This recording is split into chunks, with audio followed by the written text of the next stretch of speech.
கடந்த 5 நாளாக பரபரப்பாக பேசப்பட்டு வந்த தீபக் கேஸில், அதாவது கேரளா பஸ் இஷ்யூவில் சம்மந்தப்பட்ட பெண் சிஞ்சிதா இன்னைக்கு கைது செய்யப்பட்டிருக்காங்க.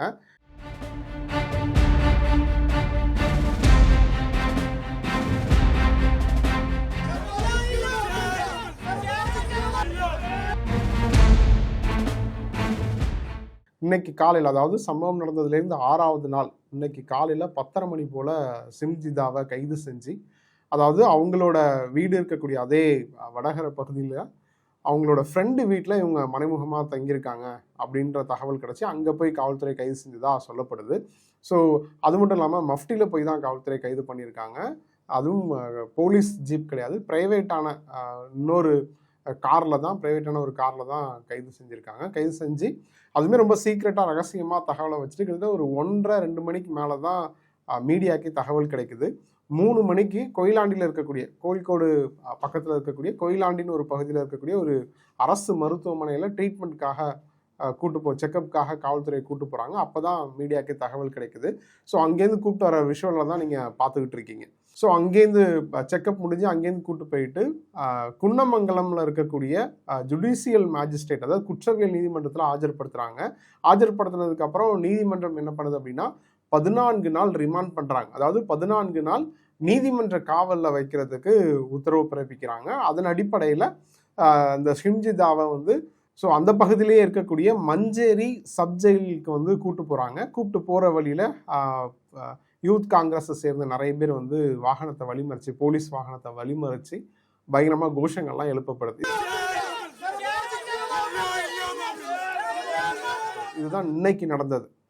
ஸோ இதுக்கப்புறம் தான் நமக்கு இப்போது அந்த போலீஸ் சிஞ்சிதா யூஸ் பண்ண வீடியோ எடுத்தாங்க இல்லையா, அந்த ஃபோனை போலீஸ் கைப்பற்றிட்டாங்க. ஸோ அந்த போலீஸ் அந்த ஃபோனில் இருக்கிற ஒரிஜினல் விஷுவலை கண்டிப்பாக காவல்துறை செக் பண்ணுவாங்க. பஸ்ஸில் இருந்த மற்ற பேசஞ்சர்ஸ் அவங்க தெளிவாக சொல்லியிருப்பாங்க, எனக்கு என்னோட கண்ணு முன்னாடி இன்னொரு பெண் பாதிக்கப்பட்டா, அவளை பார்த்துட்டு தான் நானே முன்னாடி வீடியோ எடுக்க ஸ்டார்ட் பண்ணேன் அப்படின்னு சொல்லியிருப்பாங்க. அது கூட நம்ம லாஸ்ட் வீடியோவில் ஃபஸ்ட்டு இந்த சம்பவம் தொடர்பாக പോട്ട മുതൽ വീഡിയോയിലേ മെൻഷൻ பண்ணியிருப்போம். ഞാൻ ഈ ഫസ്റ്റ് എൻ്റെ മുന്നിൽ നിൽക്കുന്ന ഒരു പെൺകുട്ടിക്കുള്ള ഡിസ്റ്റർബൻസ്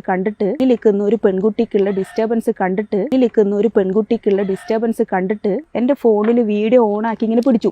ஸோ அந்த பெண் யார் அப்படின்றத விசாரிப்பாங்க. கண்டிப்பாக அந்த பெண்ணுக்கு இந்த மாதிரி சம்பவம் நடந்துச்சா அப்படின்றத கண்டிப்பாக விசாரிப்பாங்க.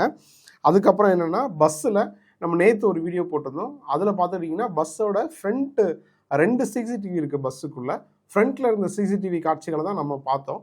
ஸோ பேக்கில் இருக்கிற சிசிடிவி காட்சிகளை கண்டிப்பாக அதில் தான் இது ரெக்கார்டாக இருக்க வாய்ப்பு இருக்குது, என்ன நடந்துச்சு அப்படின்றது. ஸோ அந்த விசாரணையும் கண்டிப்பாக காவல்துறை முன்னெடுக்கும். அதுக்கப்புறம் இப்போ அதாவது என்னென்னா, காவல்துறை தரப்புலேருந்து ரிமாண்டுக்கான ரிப்போர்ட் சப்மிட் பண்ணியிருப்பாங்க இல்லையா. ஸோ அந்த ரிமாண்ட் ரிப்போர்ட்டுக்கான தகவல்கள் வெளியில் வரல. ஸோ அதன் அடிப்படையில், அந்த ரிப்போர்ட்டின் அடிப்படையில் தான் நீதிமன்ற உத்தரவு வந்திருக்கு. ஸோ இப்போ இதுக்கு மேலே நடக்க போகிறது எல்லாமே விசாரணையின் அடிப்படையில் தான் நம்ம பேச முடியும். ஸோ இதுக்கடையில் நம்ம நேற்றே மென்ஷன் பண்ணியிருந்தோம், அந்த பஸ்ஸோட கண்டக்டர் டிரைவரோட ஸ்டேட்மெண்ட் எடுத்திருக்காங்க. ஸோ அவங்கள்ட்டையும் விசாரிச்சிருக்காங்க. ஸோ பல விஷயங்கள் இதில் இருக்குது. ஸோ இதை ஒரு பக்கம் சைபர் கிரைம் மர்டர் இது அப்படின்னு நம்ம பேசினாலும், அதாவது அந்த பொண்ணுக்கு அகெயின்ஸ்டாக அவ்வளோ விஷயங்கள் இதில் இருக்குது. நிறைய பேர் அந்த வீடியோ பார்த்தாலே அவர் தள்ளி தான் நிற்கிறாரு அப்படின்னு நம்மளால் பேச முடியும். இல்லை இந்த பொண்ணு சிரிச்சுக்கிட்டே வீடியோ எடுத்திருக்கு, ஸோ இந்த பொண்ணு வாண்டடாக வியூஸுக்காக தான் இதை பண்ணியிருக்கு அப்படின்னு நம்ம அந்த பொண்ணுக்கு அகெயின்ஸ்டாக அவ்வளோ விஷயங்கள் பேசுகிறதுக்கான ஆப்ஷன்ஸ் இதில் இருக்குது. ஆனால் அந்த பொண்ணு சம்மந்தப்பட்ட நபர் தீபக் இந்த மாதிரி தப்பான முடிவு எடுத்து மரணம் அடைஞ்சிட்டாரு அப்படின்னு சொன்னதுக்கு அப்புறமும் அந்த பொண்ணு என்ன சொல்லியிருக்கு அப்படின்னா, எனக்கு நடந்தது உண்மை அப்படின்னு போலீஸ்கிட்ட சொல்லியிருக்கிறதா தகவல் கிடைச்சிருக்கு. ஸோ அப்படி ஒரு பொண்ணு சொல்லும்போது நீதித்துறையும் காவல்துறையும் அந்த பொண்ணோட ஸ்டேட்மெண்ட்டை அவ்வளோ ஈஸியாக நிராகரிச்சிட மாட்டாங்க. ஸோ அந்த பொண்ணோட ஆங்கிள்லேருந்தும் கண்டிப்பாக விசாரணை செய்யப்படும். அது மட்டும் இல்லாமல் அந்த பொண்ணுக்கு பெயிலும் அப்ளை பண்ணியிருக்காங்க. ஸோ பெயில் இன்னைக்கு கொடுக்கல, முன்ஜாமீனே கேட்டிருந்தாங்க, பட் அது கொடுக்கப்படலை. மேபி பெயிலில் வெளியில் வரலாம். இதில் இன்னொரு பேச வேண்டியது என்னவா இருக்குன்னா, மனிதன் படம் பார்த்துருந்தீங்கன்னா அதில் ராதா ரவி அந்த கிளைமேக்ஸில் ஒரு டயலாக் ஒன்று சொல்லுவார். ஆனால் நான் ஒரு ஜட்ஜ், மற்றவங்க நினைக்கிறத வச்சு நான் தீர்ப்பு சொல்ல முடியாது. நான் சரியான தீர்ப்பு கொடுக்கணும்னா அதுக்கு ஒரு ஆதாரம் தேவை. ஸோ ராதா ரவி சொன்ன மாதிரி இந்த கேஸில், எந்த கேஸ்லையுமே நம்ம பொதுவாக பேசிட முடியாது.